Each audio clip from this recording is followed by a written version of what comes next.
বিশ্ব ক্রিকেটের সব রকম আপডেট পাওয়ার জন্য আমাদের চ্যানেলটিকে আজই সাবস্ক্রাইব করে রাখুন। বোর্ডের এক সূত্র সংবাদ সংস্থাকে বলেছেন, টিম হোটেলে চলে এসেছেন কোহলি। দীর্ঘ বিমানযাত্রার পর আপাতত ও বিশ্রাম নেবে। জানা গেছে 16 ঘন্টা বিমানযাত্রা করে আমেরিকায় পৌঁছলেন কোহলি। ম্যাচের দিন সকালে তার শরীর কেমন থাকে তার উপর তার খেলা নির্ভর করবে। স্থানীয় সময় সকাল 10:30 থেকে রয়েছে ভারতের ম্যাচ। আইপিএলে নিজে ভালো খেললেও দলকে এবারও জেতাতে পারেননি কোহলি। 15 ম্যাচে করেছেন 741 রান, পেয়েছেন কমলা টুপিও।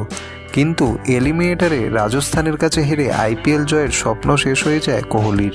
রোহিতদের সঙ্গে প্রথম ধাপে আমেরিকা যাননি কোহলি। বোর্ডের থেকে বাড়তি বিশ্রাম চেয়েছিলেন তিনি। তার অনুমতি মেলায় কিছুদিন বিশ্রাম করেন তিনি বাড়িতেও। ভিডিওটি ভালো লেগে থাকলে বাংলার ক্রিকেট চ্যানেলটিকে অবশ্যই সাবস্ক্রাইব করে দিন।